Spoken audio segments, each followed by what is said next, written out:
I am staying on the team, Garrett. He makes me happy in ways you just cannot.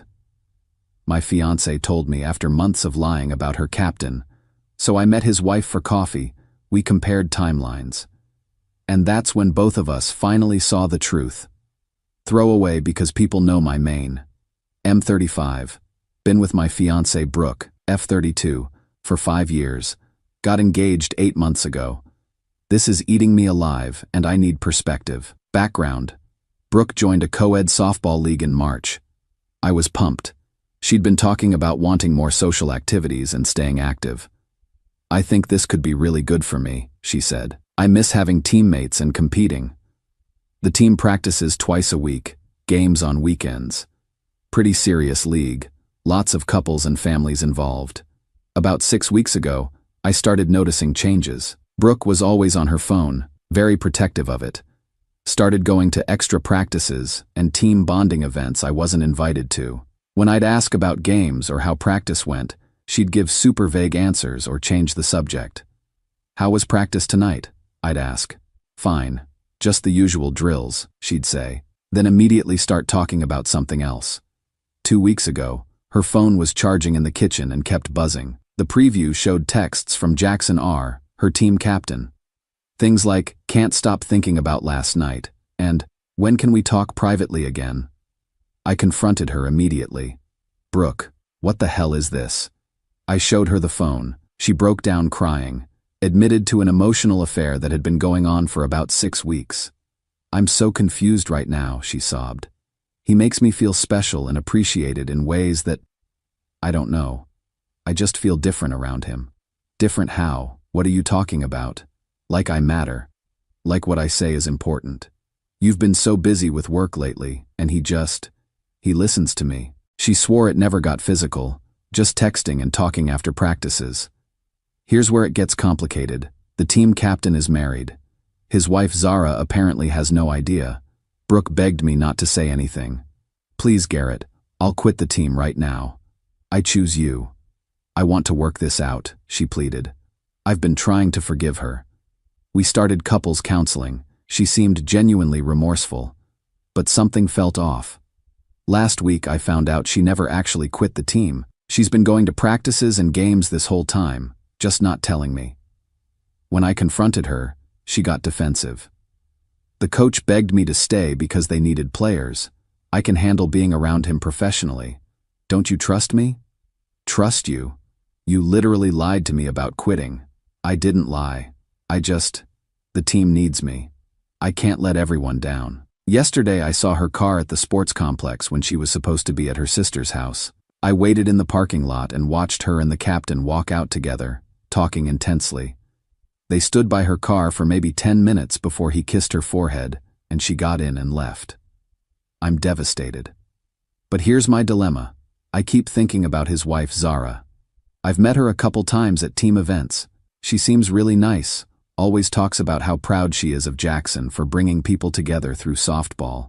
She has no clue her husband is having an affair. My brother Tyler thinks I should expose them both. Dude, Zara deserves to know, he told me yesterday. And Brooke doesn't deserve your protection anymore after lying repeatedly. But part of me wonders if I'm just being vindictive. Am I thinking about telling Zara because I genuinely think she deserves to know? Or because I want to blow up Brooke's little fantasy world? I feel like I'm going crazy. I trusted this woman completely. We were supposed to get married next spring. Now I don't know what's real anymore. Wibta, if I reached out to Zara and told her what's been going on. Edit. A lot of people are asking why I'm even considering staying with Brooke at this point. Honestly, I don't know if I am. The lying is what's killing me more than anything. But I can't shake this feeling that Zara deserves to know the truth, regardless of what happens with my relationship. Edit 2. Someone asked about the captain's position on the team. He's not just captain. He's one of the league organizers. Been married for 12 years. They have 2 kids, 8 and 11. This guy has significant influence in their social circle. Update 1:1. Thank you to everyone who responded. Your comments gave me the clarity I needed. After posting, I decided to give Brooke one final chance to come clean and actually end things. I sat her down Sunday night and told her I knew she hadn't quit the team and that I'd seen her with the captain. I know you haven't quit the team, Brooke. I saw you with him in the parking lot. Her face went white, then immediately defensive. You were spying on me? That's stalking, Garrett. I wasn't spying. I saw your car when you said you were at your sister's. Want to explain that? He was just being supportive during a difficult time. You're being paranoid and controlling. I told her she had 24 hours to decide. Either she quits the team, blocks the captain completely, and we work on rebuilding trust, or I was done. You're making me choose between softball and you, she said incredulously. That's not fair. No, I'm asking you to choose between your affair partner and your fiancé.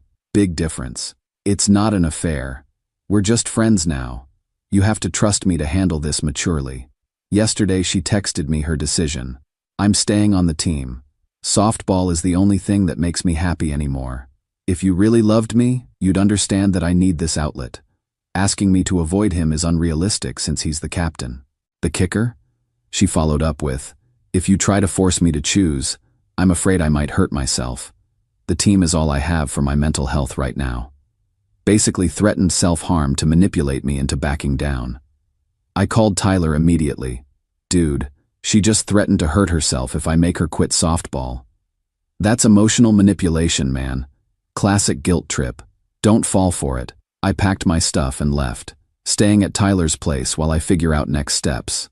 The engagement is off. But here's the part that's really messing with me. I found out just how much she'd been lying. Sunday night, while she was at her sister's house, she'd actually gone to Jackson's place for a team barbecue. Zara wasn't there, visiting her parents with the kids, and several teammates saw Brooke and Jackson disappear for over an hour. One of her former teammates reached out to me after hearing about our breakup. Hey man, I'm sorry about you and Brooke, she texted. I quit the team earlier this season because the dynamic between her and Jackson made everyone uncomfortable. They were all over each other during the tournament in May. So while I was torturing myself in couples therapy, while I was questioning my own sanity, she was literally hooking up with this guy. The emotional affair went physical weeks ago. The worst part? That night I waited in the parking lot. She came home 3 hours later. How was your sister's? I asked. Great. We spent the evening painting the nursery. I'm exhausted. She looked me right in the eyes and lied perfectly. I actually felt guilty for doubting her. I keep replaying our therapy sessions where she talked about being confused and needing time to figure out her feelings. I just need to understand what I'm feeling, she'd say to the counselor. I don't want to make any hasty decisions. Turns out she figured them out just fine, in his bed while Zara was out of town. I've been with this woman for 5 years. I thought I knew her completely. Turns out I didn't know her at all. As for Zara, I'm still planning to tell her.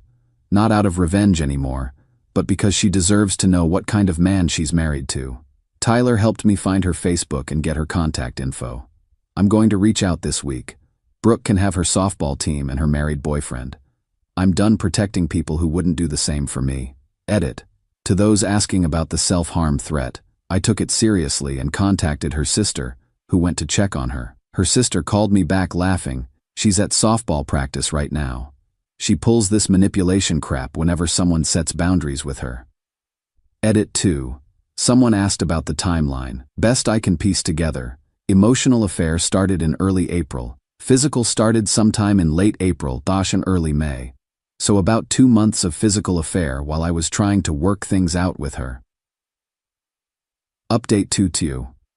Another update because this situation keeps getting crazier. I reached out to Zara on Wednesday through Facebook. Kept it simple. Said I had some difficult information about Jackson that she deserved to know, and asked if we could talk privately. She was confused but agreed to meet for coffee Thursday morning. Meeting her was heartbreaking. She's exactly as nice as I remembered. Brought me homemade cookies because she said I looked like I'd been having a rough time. I have no idea why you wanted to talk to me, she said, settling into her chair. I thought maybe it was about some league drama or scheduling conflict. I showed her the screenshots I'd saved before Brooke blocked me, text conversations between Brooke and Jackson, including some very explicit messages from the past week. Her face went completely white. This can't be real, she whispered. He doesn't even like texting. That's when things got really weird. She pulled out her phone and showed me Jackson's texts to her from the same time periods. "Look at this," she said, scrolling through messages. "Practice running late, don't wait up." And, "Team meeting after the game, probably won't be home until late." Meanwhile, he was texting Brooke things like, "Can't wait to get you alone again," and "Tell me you're thinking about me." We compared timelines. Every late practice, or team meeting, Jackson told Zara about matched up with times he was texting Brooke about meeting up. This guy was running a completely coordinated operation. She started crying. "I've been feeling like something was off for months, but he kept telling me I was being paranoid." "What do you mean?" I asked. "He started password protecting his phone for work security, stopped being intimate with me, started staying out later and later for league business. When I'd ask questions, he'd say I was being needy and didn't understand the pressure of running a competitive team." But here's the kicker. She thought the affair had been going on for weeks. When I told her my timeline, 6+ months total, 4+ months physical, she nearly collapsed. "March?" she said, her voice breaking. Their marriage problems started right around March when Brooke joined the team. We spent 3 hours going through everything. She had noticed charges on their credit card for hotels and restaurants she'd never been to. He claimed they were for league sponsorship meetings, she said bitterly. "I even saw him leaving on Saturday afternoons when he said he was at the field, but when I drove by later, the games were clearly over." The most devastating part? She had been blaming herself. Jackson had been telling her she was too needy and didn't understand the pressure of running a competitive team. Made her feel crazy for noticing his behavior changes. Classic gaslighting. "Can I contact Brooke directly?" she asked. "I need to know more." I gave her Brooke's number and social media info. They talked that evening. Apparently Brooke's story was completely different from Jackson's. Brooke thought Zara knew about their marriage problems and was okay with Jackson finding happiness elsewhere. Jackson had told Brooke that he and Zara were separated and just living together for the kids' sake. Both women had been lied to about the other's situation. Zara had no idea there were marriage problems. Brooke had no idea Zara thought everything was fine. Zara confronted Jackson Friday night. She called me afterward, furious. "He denied everything at first," she said, then tried to minimize it, then finally admitted to the affair but said it was my fault for not being supportive enough of his softball commitments. "Are you kidding me?" I said. "That's exactly what I said. I told him to pack his bags." As of yesterday, she's filed for divorce. She's staying at her parents' house with the kids. Jackson is apparently trying to convince the team that Zara is having a breakdown and making false accusations. The league found out over the weekend. Several couples who were friends with both reached out to Zara for her side of the story. Team is pretty much split down the middle, but most of the parents are supporting her. As for Brooke, she's been calling and texting non-stop since Friday. Apparently Jackson dropped her immediately when Zara confronted him. Told her the affair was a mistake and he was going to fight for his marriage. Now Brooke is facing the consequences of her choices with no relationship to show for it. "I realize I made a terrible mistake," she texted me. "He manipulated me. Please take me back." I haven't responded. Tyler thinks I should block her completely, and he's probably right. I don't regret telling Zara. She deserved to know the truth about her life. Yes, it blew up their marriage, but that marriage was built on lies. Zara is a strong woman with a good support system. She'll be okay, still processing everything, but I'm honestly feeling more relief than anything. I keep thinking about what my life would have looked like if I'd married Brooke without knowing who she really was. Edit. A lot of people asking about legal implications. Zara is documenting everything for the divorce. The league is investigating Jackson for conduct unbecoming, since he violated multiple policies about relationships between players. Edit 2. To those saying I destroyed a family, no, Jackson and Brooke destroyed that family. I just made sure Zara wasn't living a lie anymore.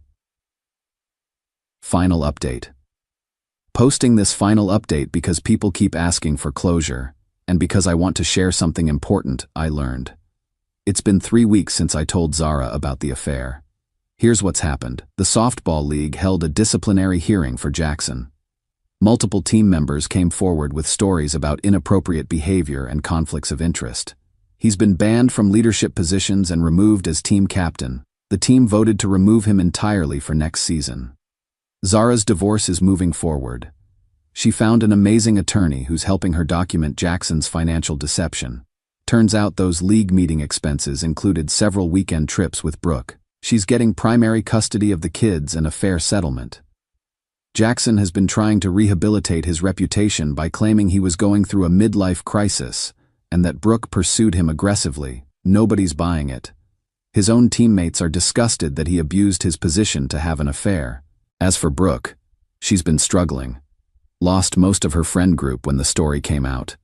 Her family is furious with her for throwing away a 5-year relationship and engagement. She's had to find a new gym because too many people at her old one know what happened. She tried one last time to get me back 2 weeks ago. Showed up at my apartment with a letter explaining how Jackson had love-bombed her and made her believe things about our relationship that weren't true. "I know what I did was wrong," she said when I opened the door. "But he manipulated me, made me think you didn't care about me anymore. You made a choice, Brooke. Multiple choices. Every day for months. I was confused. I'm in therapy now. I want to work on myself. Can't we try again?" I read the letter, but I didn't feel the anger or hurt I expected. Just nothing. That's when I realized I was truly over her. Not because I stopped loving the person I thought she was, but because I finally accepted that person never existed. The woman I fell in love with wouldn't have lied to my face for months. Wouldn't have chosen a softball team over our relationship. Wouldn't have threatened self-harm to manipulate me. The real Brooke showed me exactly who she was through her actions, and I believe her. Here's what I want guys to understand from this whole experience. Trust your gut, but also trust evidence over excuses. When someone shows you they're willing to lie to you repeatedly, believe them. When they choose to hurt you rather than lose something that benefits them, believe them. I spent months questioning my own sanity because I wanted to believe Brooke's explanations more than I wanted to trust what I was seeing. I made myself smaller to accommodate her lies. That's on me, and I won't do it again. Zara and I have stayed in touch. She's doing great, started dating again, and her kids are adjusting well to the new normal. She thanked me recently for giving her the truth, even though it was painful. "I'd rather build a new life on reality than continue living in someone else's lie," she told me last week. That's exactly how I feel too. I'm not angry anymore. I'm grateful. Grateful I found out who Brooke really was before we got married. Grateful I met Zara and could help her escape a deceptive marriage. Grateful for the friends and family who supported me through this. The right person won't make you question your own reality to keep them in your life. Thanks to this community for helping me see clearly when everything felt confusing. Sometimes strangers on the internet care more about your well-being than people you've loved for years. Moving forward and moving up. Edit. Overwhelming response to this update. To those asking about my dating life, I'm focusing on rebuilding my confidence and trust in my own judgment first. When I'm ready for something new, I'll know.